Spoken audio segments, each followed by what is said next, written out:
everybody, welcome back to my creative space. This is Emma on a beautiful crisp morning here in the UK, up in Cumbria, in the northwest of the UK, and a really beautiful place. If anybody fancies a holiday, I highly recommend it here. It's absolutely stunning, summer or winter, doesn't really matter. It's beautiful. I often look out and it's really rainy day and the clouds are down, but you know what, it's still beautiful because it's pretty tranquil and I just love it here. So I'm very grateful to have you here with me. I want to say a very big thank you for all the lovely comments that you left me last week. Wasn't that a bit of fun? I just love asking you something like that and doing a giveaway. It's giving me great joy, and I have now drawn the winner out and I will be in touch. And that's just lovely. So thank you very much. Thank you for all your support. I mean, just being here each week is just lovely.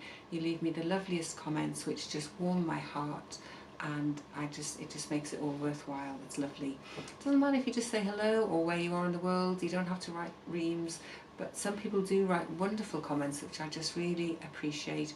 You know, we're discussing the detail of things, or you telling me what you're doing, because obviously, you know, I don't know, I can't see where you are, I can't see you, but you know, I trust that you're out there doing something creative as well, you know, so let me know what you're doing and what floats your boat, because obviously this is a bit one-sided. You get a lot of me. So it's lovely when you leave me a comment. So great, lovely to have you here, absolutely. As I say, it's been very cold this morning. I love this crispy, crunchy weather. It's all frosty out there this morning. You know, you have to chip the ice off the water for the chickens and stuff like that. And then at night we've got the big stove going, the big wood burner, and me and my husband are just sitting in our armchairs around the wood burner at night, and it's so cosy, and I love that. It's the complete contrast, isn't it? I love the seasons. I don't know where you live, I don't know whether you have these sort of seasons, but I just love the changes that happen. So there's lots of changes happening. Obviously we've got a brand new piece that we're going to be working on, which is very exciting because again, got these lovely fabrics. Oops, I'll put them together like that. If you weren't here last week, these are the fabrics we're going to be using, at least to get us started. And I've cut them all up into really small pieces, and we're just going to play with this is my beautiful embellishing machine. If you haven't seen it before, this is my other best friend after my sewing machine, a pair of them together. So there's lots of change going on around here. I'm getting rid of more things, would you believe? You'd think I had nothing left really, but it's amazing where it all hides. So I'm clearing stuff out. I feel as though it's January, it's time for a fresh start, getting rid of old things that no longer serve me. And sometimes that's old habits. It's not just the physical sort of furniture and possessions and stuff. Sometimes it's just old habits that I think, why do I think that? Why does, you know, that really holds me back? Why am I letting that thought stop me doing whatever it is, you know? And I think my awareness of things is just increasing all the time. My awareness of things that I just think, well, I don't want to do that anymore, or I don't want to do it that way anymore. And so I'm changing. It's lovely. I've changed hugely the last 3 years while I've been doing the YouTube. And some of you who've been with me from the very beginning, if you're still there, that's absolutely amazing, fantastic. And I think you'll have seen how my work has changed as well. And it's very exciting because it keeps it all fresh. I think change, sometimes it can be hard, absolutely. Sometimes it can be difficult to let go of things. But ultimately, I think it just brings space. It brings space in for the new things in your life. And I think that's pretty darn good. So I think that's enough sort of saying hello and thank you. I'm just going to get on with my lovely embellishing, and we're going to see where this piece is going to take us. So what I've got here is 2 little baskets full of lovely colours of fabrics. I've got a green, turquoisey, oh, I've slipped in from the other one, and there's a little bit here of this lovely silvery grey and the pretty shiny bright yellow. Really cheerful colours, I think, and I think they all go quite nicely together. So as you can see, I've chopped them up. If you missed last week's video, basically this is my process at the moment for this piece, is I'm chopping it into little pieces like this, and then I'm going to use my embellishing machine to put it onto the fabric. And this is my fabric here. If you haven't seen this before, this is cotton curtain interlining fabric. You can see it's got a really nice, it's got a soft finish to it, a little bit of depth to it, but not a lot. And I just really like this. It's inexpensive to buy, and it's cotton, and I think, well, that's a really nice background for my embellisher to use. If you've got an embellishing machine, obviously you know your machine. I use whatever fabrics make my embellisher happy, you know, and you can use just about anything. You don't have to use this. This is just my personal choice. So what I'm going to do next is I'm going to put these pieces onto this piece of fabric, and we're going to embellish them in place. So let's get on and do that. Okay, so this here is my beautiful embellishing machine. If you're not familiar with one of these, this has got 12 barbed sharp needles in this casing here. Machines like this come in with different numbers of needles. This happens to have 12. It's a baby lock, and I'm not advertising these, I'm just telling you what my machine is. And basically the needles go up and down, and they punch these pieces of fabric into the backing. Whatever backing you have chosen to use, this machine will punch them into place and hold them there, and it's absolutely magic. I bought one of these quite a number of years ago now, and it has just changed what I do, really. A lot of what I do now is using my embellisher. So this is how it goes. Off we go. First piece is ready to rock and roll. I'm going to make sure that I leave a bit sticking up over the edges, because I don't know how my edges are going to be. At the beginning of any piece, I'm often thinking about what my edges are going to look like, because it's helpful. You need to think about perhaps how it's going to be framed or shown, if that's what you want to do. At the moment, because I know this is for an exhibition, I need to think about that. But it doesn't stop me being free and easy with what I do. It's just kind of a guidance to think, ooh, I better make sure that that goes over the edge.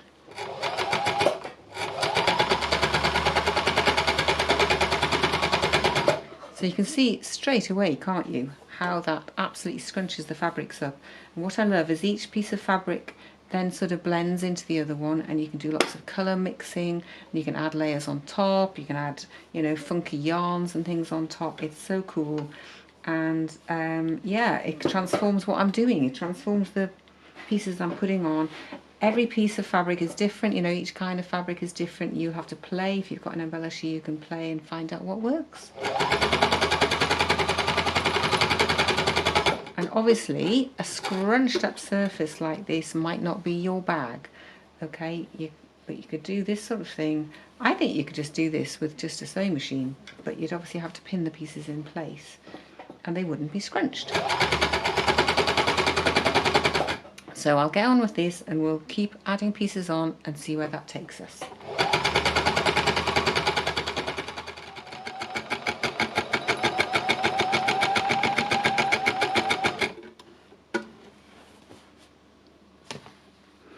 So each piece I choose, I just kind of play around with and see where it wants to go. I kind of let the fabrics guide me as to where they want to go, which sounds a bit crazy, but it seems to work. It's really odd. It's like I've just let go of the control of the piece and I start off like this because it just gets me going.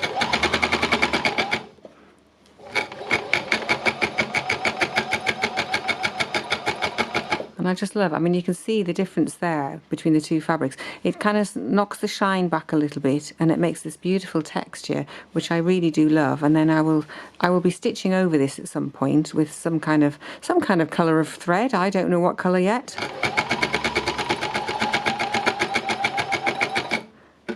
And I just love the freedom of working like this. It's just, it's like I've got a blindfold on and I'm letting the fabric show me where to go and show me how the piece is going to work. And I go quite slowly. I'm always fairly slow unless I've really got fabrics that are going down easily. This one's a little bit more kind of punchy, if you know what I mean.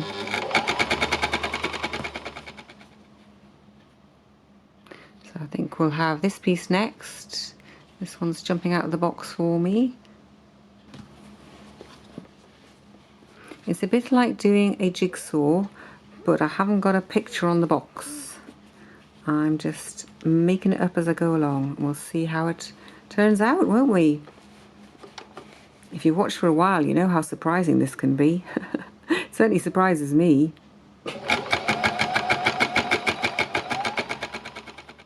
So I've got a teeny tiny little gap there, so I can either just pull this off, because this is the beauty of the embellisher, is you can just pull off what you've got down if you don't like it, and you can put it somewhere else. Or what I think I might do is just cut a little piece to pop over there. Oops. Usually when I do this I don't cut it quite big enough because it does shrink, so we'll just cut a nice raggedy bit to pop over there.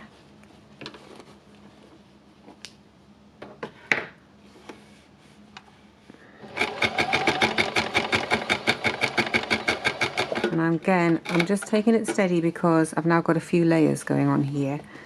I don't want to be pushing the machine and breaking needles and stuff. Let's see, that can go there now. Gosh, makes life really interesting when you don't know where you're going, doesn't it? You know, you think, well, if you set off in your car like this and you just set off down the road and you just didn't know where you were going, wouldn't that be interesting to see where you ended up? I must try that sometime. No plan, no thoughts in my head of where I might go. Has anybody ever done that? Let me know in the comments if you've ever just set off in your car or set off on any kind of a journey. It could be on a bus or a train, and just go somewhere and work out where you're going as you go. How interesting that would be.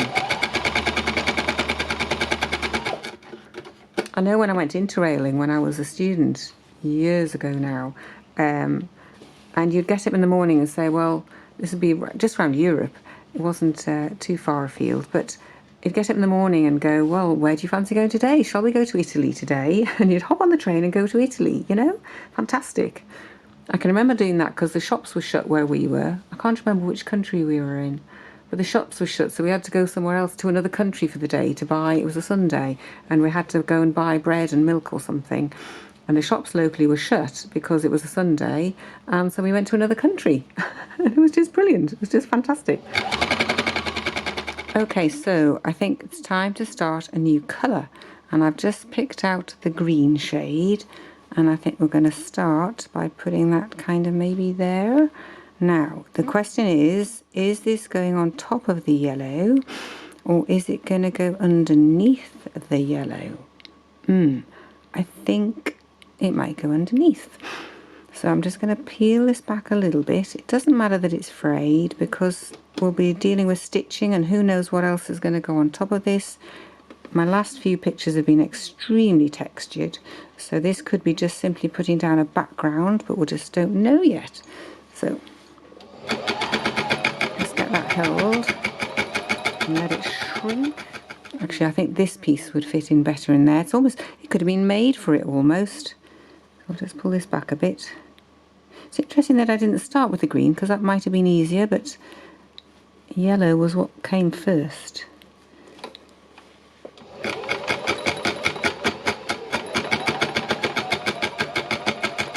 And it's kind of created the space for the green to go into, hasn't it?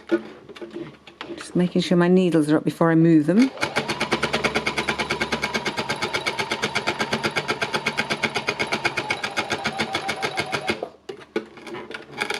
Ooh, that lovely scrunchy sound. So I'll need to put a little bit in there. Okay, we'll do that. So I shall carry on with this green and I will show you it when we're a little bit further down the track. So I've decided I don't like this little spiky bit here. It looks like it needs a bit of smoothing over. So I'm just going to perhaps take a little bit of this back. This is what I love, is you can do this. You can just fiddle about with it. Nothing's ever written in stone.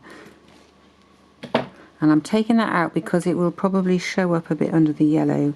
And I'm just thinking, well, actually, this is a bit fiddly. I don't normally do this quite so fiddly, but I just felt like that was really sticking out as a thing that I didn't want. There we go, that's better. That is better. And I'll just kind of find a way to get this on here. Now this is probably going to shrink. Actually, that's probably not big enough. I suspect that's not big enough, so let's cut a bigger piece. You have to be prepared to fiddle with these things sometimes, don't you? So I shall fiddle with it. I'm going to make it a little bit bigger than I want so that I'm sure it's going to actually fit on there and be a nice edge. Ooh. Ooh. There we go. I think that's much better. It's kind of smoothed that off quite nicely. Much more organic. And I'm just wondering whether we could get a little bit of something nice out of this. Okay, so let's just put that out of the way for a minute. What we've got here is a lot of lovely, lovely yellow. Look at this beautiful colour. I just keep looking at it thinking what an absolutely gorgeous colour it is. And I've never been one to work with yellow. It's really interesting and I'm just loving this. What I particularly like is because the fabrics have all gone on in different directions.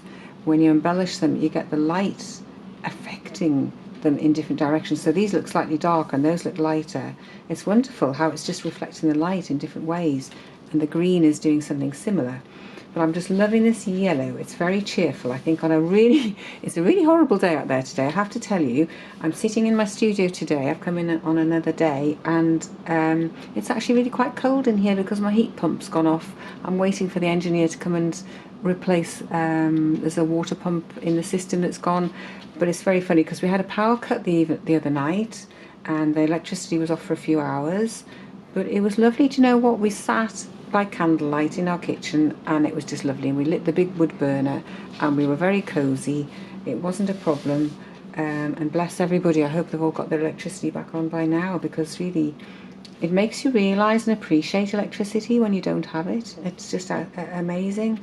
So I'm very grateful it did come back on, because after the last storm we were off for about 4 days. So anyway, that's life in the countryside. It's really quite exciting sometimes. So this is now, I'm thinking about what's going to go on here next, and I'm just going to get these different colours out and just have a little think into them, a little feel into them. And I'm just not sure whether, I'm just wondering whether this is what's going to come on here next. I think it's going to be the silvery grey next, which looks rather nice, or maybe it's the turquoise. I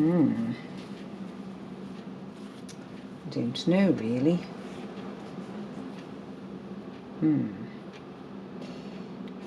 Thoughts, feelings. I'm feeling into it. I think it's going to be the turquoise actually, although that seems like the logical kind of colour.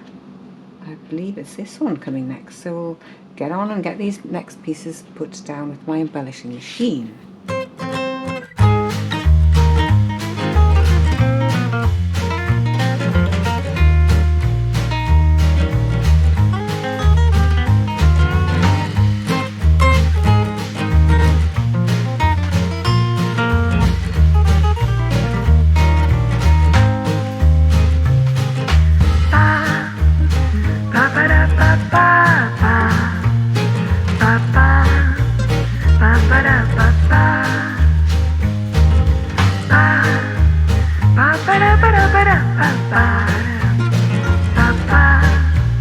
Ba ba ba ba ba ba ba ba.